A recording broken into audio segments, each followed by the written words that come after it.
Ça fait fort longtemps et je me suis dit, il fallait quand même scroller là-bas pour voir qu'est-ce que ça va donner de plus important dans ma vie. Qu'est-ce que je pourrais bien faire avec ces outils qui sont déjà à notre portée. Aujourd'hui, nous avons de l'Internet. Aujourd'hui, nous avons de l'électricité. Aujourd'hui, nous passons assez de temps sur Internet. Mais je me pose la question que peut-être vous aussi vous posez, c'est qu'est-ce qu'on recherche sur Internet? Qu'est-ce qu'on recherche sur Internet et comment faire pour vivre de cet élément qui est déjà à la portée de tous? Aujourd'hui, avec un 100 francs, tu as la connexion Internet, mais le peu de temps que tu prends sur Internet, il faudrait te rassurer de ce que tu pars pour rechercher. Il se pourrait que tu ailles là-bas pour apprendre un mot. Il se pourrait que tu ailles là-bas pour apprendre un métier, une formation quelconque. Il y a quelques années, étant à l'université, je me suis dit, on nous disait à l'université que pour créer des sites web, on parlait de HTML, on parlait de CSS, tout ce monde-là. Mais au-delà, en dehors de ce cadre-là, il fallait comprendre aussi qu'il y a des outils, les WordPress que les gens utilisent pour des sites web. Il y a tellement de choses qu'on n'avait pas vraiment besoin d'étudier à l'école pour pouvoir le faire. De l'autodidacte, de la formation personnelle. Donc, tous ces outils vous permettront éventuellement de pouvoir vous former afin de faire quelque chose dans votre vie. Bâtir son influence grâce au digital, c'est d'abord parler de ce qu'on appelle le personal branding, le développement de soi-même. Je pense qu'avant de penser à faire des contenus sur les médias sociaux, il faut se poser la question de savoir qui suis-je, qu'est-ce que je peux bien apporter, comment est-ce que je veux me prendre pour faire du contenu sur les médias sociaux. Cette question de qui suis-je m'amène à vous demander d'entrer en vous-même. Moi, je sors d'une école de sociologie, j'ai fait la santé, j'ai fait la médecine, j'ai fait de l'ingénierie, j'ai fait de l'architecture. Comment est-ce que je peux bien exploiter ces compétences pour vraiment me faire vendre sur Internet? Développer son personal branding, c'est d'abord s'identifier soi-même. Aujourd'hui, est-ce que je suis bon dans le commerce? Quels sont mes talents? Quel est mon point fort pour ceux qui font de la vente, par exemple? Et ce sont ces points forts, ce sont ces valeurs qui devront vous permettre de vous positionner sur le marché et de pouvoir gagner gain de cause grâce au digital. Parce qu'il s'agira ici de faire du contenu.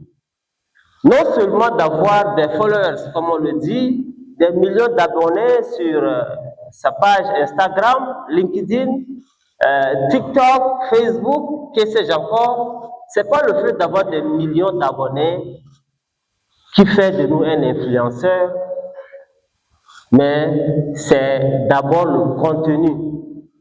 Et l'audience dont on parle ici, ça n'a rien à voir avec les followers également qui font sur les réseaux sociaux, parce qu'aujourd'hui, on en achète beaucoup. C'est la fidélité avec ta communauté. C'est comment est-ce que tu te positionnes pour échanger avec ta communauté. Comment est-ce que ta communauté perçoit ce que tu produis sur Internet et quels sont les sentiments qu'eux donnent qui te permettra à toi de pouvoir mieux te perfectionner davantage. Je pense que si déjà vous avez identifié vos compétences et que vous aimeriez faire du contenu sur Internet, c'est d'abord de se dire, moi en tant qu'internaute, comment est-ce que je réagirais si la personne que je regarde sur Internet fait un post qui va dans ce sens? Est-ce que je viendrai là-bas pour l'insulter? Est-ce que je viendrai pour mettre des commentaires qui incitent à la haine? Qu'est-ce que je peux faire? Donc déjà, il faudrait que vous vous placiez à la place de l'internaute qui fait partie de votre communauté et vous demandez qu'est-ce que moi je peux faire si j'étais à la place de cette personne. La plupart des jeunes aujourd'hui, ce qu'ils font, c'est quoi? C'est que Ils ont la connexion Internet, ils ont accès aux médias sociaux, mais ils aimeraient quand même diffuser des contenus juste pour amuser la galerie. On publie sur le statut WhatsApp plus de 15, 20, 30 images. Est-ce que vous vous demandez vos contacts, est-ce que ces gens-là prennent combien de temps pour regarder vos statuts? Vous mettez plus de 50 contenus au même moment sur vos statuts WhatsApp. Est-ce que vous posez la question, ces gens-là, est-ce qu'ils ont du temps de circuler, de scroller sur tout ce que vous mettez en ligne? Et c'est ce qui fait qu'au fur et à mesure, les gens vont se désintéresser de vos profils, désintéresser de vos stories et autres. Aujourd'hui, si on prend le contexte du chat, c'est que on se rend compte que ceux qui osent faire du contenu pour gagner de l'argent arrivent à une barrière qui est de l'éligibilité du chat, par exemple.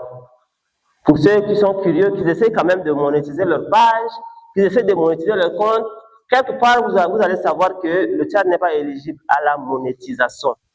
Ça veut dire quoi? C'est que vous pouvez faire du contenu attrayant, vous pouvez faire des millions de vues, mais il se pourrait qu'à la fin, vous ne gagnez rien avec ce que vous produisez comme contenu. Comment il faut le faire? On ne va pas se déplacer, on ne va pas quitter le pays pour faire ce travail, mais aujourd'hui, les outils sont à nos portées pour pouvoir effectivement gagner quelque chose grâce à Internet. Et moi, je suis la preuve vivante de ce que je suis en train de dire là. Il y a quelques années en arrière, en 2019, alors étudiant, je me suis dit qu'il fallait sortir pour chercher du travail. Je viens quelque part, je demande à ce monsieur comment est-ce que je peux faire pour travailler avec vous. C'était dans une société de médias quelconque. Et le gars il m'appelle, qu'est-ce que je sais faire? Moi, je lui ai simplement dit que je peux être un webmaster, peut-être faire la maintenance de votre site web et tout ce qui va avec. J'ai commencé en tant que stagiaire dans cette boîte et le déclic, c'est à un moment donné, pendant que je travaille avec mes collaborateurs, mon travail était consacré uniquement au référencement du site, de faire les mises à jour, de mettre des contenus là-bas. Et je me suis rendu compte qu'un jour, j'avais publié quelque chose sur le site. Une publication à caractère publicitaire. Pour moi, c'était d'abord l'information que j'ai reçue comme ça sur Internet et il était important pour moi de partager simplement. Parce que mon travail était de produire des contenus au fur et à mesure. Sur une fréquence donnée, je mets la publication et une heure plus tard, le boss qui m'appelle au téléphone, mais je viens de voir une information qu'il a publiée. Il dit, c'est moi qui l'ai publiée. Il dit, ah, ok, je te rappelle. Il a raccroché, il m'a rappelé plus tard pour me demander d'aller auprès de cette institution et de prendre de l'argent. Je viens, on me tend une enveloppe de 300 000, je viens, je remets à mon boss, sans savoir comment est-ce que cet argent-là est arrivé. Il me dit, mais ce que tu as publié, c'était du public reportage, pour ceux qui le connaissent. Je me suis dit, mais attends, on peut gagner de l'argent avec ça comme ça. Je me suis forgé, j'ai dit, mais qu'est-ce qui me manque? J'ai ces compétences de pouvoir développer un petit site web, mais qu'est-ce que j'attends pour pouvoir le faire? Parce qu'au-delà de ça, je me suis pas rendu compte que ce qui était parti pouvait rapporter de l'argent. Automatiquement, je me suis mis à mon compte et je l'ai fait. Avec des embûches, ça a été tellement difficile, mais avec le temps, j'ai pu développer des contenus et grâce à ça, aujourd'hui, ça me permet quand même d'avoir quelque chose qui varie. Vous n'allez pas dire qu'il y a des montants exacts, standards, mais qui varient en fonction des contenus que vous produisez. Donc, si on va revenir un peu en arrière pour se dire comment est-ce que l'univers du digital se vit ici au Tchad, c'est que nous sommes encore loin de cette réalité qui est en train de nous rattraper.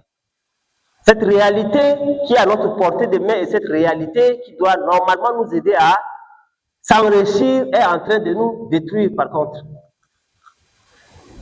Il y a des gens, des jeunes à l'université qui n'arrivent pas à avoir un smartphone, un ordinateur portable. Et ils sont à un pas du monde professionnel. Ils vont finir la licence, le master et autres. C'est difficile pour eux de se trouver du boulot simplement parce que quelque part, ils sont limités par ces moyens-là, ils sont limités par les techniques adaptées qui doivent leur permettre de pouvoir se positionner également, se perfectionner dans ces milieux-là. Ça nous rattrape. Donc, pour ceux qui ont cette possibilité de posséder un smartphone, d'avoir la connexion Internet, de l'énergie, il faut véritablement se dire comment je vais faire pour pouvoir gagner gain de cause avec ce que je suis en train de faire. Moi qui fais de l'environnement, je dis, mais ok, maintenant que j'ai fini, qu'est-ce que je peux faire avec mon diplôme? C'est vrai qu'il faut chercher de l'emploi, mais à côté de ça, qu'est-ce que je peux faire? Je peux sensibiliser, par exemple, autour de tout ce qui a trait à la protection de l'environnement, à la plantation d'arbres de consommation. Moi qui ai fait la santé, par exemple, qu'est-ce que je peux faire? C'est de faire des conseils sur mes canaux de communication pour essayer de conscientiser les jeunes et de les aider à pouvoir peut-être s'alimenter, se nourrir en quelque sorte. Moi qui ai fait de l'architecture, je peux bien proposer des plans, je peux bien proposer des plans architecturaux et diffuser sur Internet. Je vous assure que quelqu'un pourra vous contacter quand même pour un travail. Vous n'allez pas nous dire ici que j'ai fait les études à un certain niveau, il faut que j'attende le travail. Mais il y a un truc qui est très très compliqué dans ce sens, c'est que ceux qui sont ancrés dans le digital aujourd'hui, ce sont des gens qui ont tellement de problèmes avec leur entourage. Pourquoi ils ont des problèmes avec leur entourage? Parce que c'est difficile de les comprendre quand ils sont en train de travailler. Vous allez prendre une demi-journée, par exemple, devant la machine, en train de préparer des contenus, en train de produire des visuels pour communiquer. Il faut de l'inspiration, de la concentration également, des contenus attrayants qui doivent vous permettre de captiver la clientèle et essayer de faire un truc qui répond aux normes. Il faut du courage et de l'abnégation pour vraiment faire ce métier-là, qui est à la fois facile et difficile. Aujourd'hui, par exemple, si on voit les données statistiques récentes de 2024, par exemple, on se rendra compte que près de 5 milliards de populations sont des internautes. Et le chiffre d'affaires que génèrent les réseaux sociaux maintenant, c'est à hauteur de centaines de milliards de dollars. C'est des chiffres inimaginables. Comment ça se fait? C'est que de jour au lendemain, la technologie ne fait qu'avancer et chaque jour que Dieu fait, nous sommes en train de nous rapprocher de cette réalité-là qui nous absorbe nous tous. Qui nous absorbe nous tous. Parce que pour faire du contenu aujourd'hui, vous avez cette possibilité, sinon cette obligation d'être quelqu'un de bon dans le design, d'être quelqu'un de bon dans la communication aussi, d'être quelqu'un de bon, quelqu'un de curieux qui peut comprendre certains outils, essayer de travailler avec pour vraiment captiver l'attention du public, de la communauté et des internautes aussi. Donc, ne venez pas nous dire ici que aujourd'hui, il y a des applications qui nous permettent de travailler, mais il faut sûrement, comme je ne m'y connais pas, je ne vais pas prendre ce risque-là de toucher et comprendre. Mais votre smartphone est personnel. Vous faites votre connexion, c'est personnel. Vous êtes à la maison, c'est personnel. Vous avez toute cette possibilité de pouvoir vous former à faire des contenus et diffuser pour qu'aujourd'hui les gens vous ciblent. Nous avons les médias sociaux qui sont là, les médias sociaux professionnels, des distractions aussi, d'interaction avec la communauté, où quelquefois je me rends compte qu'il suffit d'avoir seulement un compte sur LinkedIn et la porte du travail est ouverte. Beaucoup d'entre vous ici peuvent le témoigner, ils ont quand même quelquefois pu avoir un travail grâce à ces réseaux-là. Pourquoi? Parce que quand vous avez ces comptes, ce sont les employeurs qui vous cherchent. Mais vous n'allez pas créer ces comptes et laisser vide. Il faudrait définir quelquefois un planning de diffusion avec des thématiques orientées dans votre secteur d'activité afin de communiquer de façon hebdomadaire, régulière, pour pouvoir maintenir une communauté. Si aujourd'hui vous créez une page Facebook par exemple, qui est axée à la défense par exemple des femmes, des droits de la femme par exemple, et que vous avez une fiche éditoriale qui vous permet de communiquer au moins 4 fois dans la semaine, il faudrait que vous vous positionnez à dire que, ok, ce lundi, qu'est-ce que je peux faire? Lundi, tous les lundis, c'est par exemple une émission spéciale accordée aux femmes qui ont réussi. Il faut aller tendre ton appareil, tu fais une vidéo, et tu poses des questions sur son succès et tu communiques sur ta page, tous les lundis par exemple. Au fil du temps, vous êtes en train d'habituer votre communauté à vos contenus.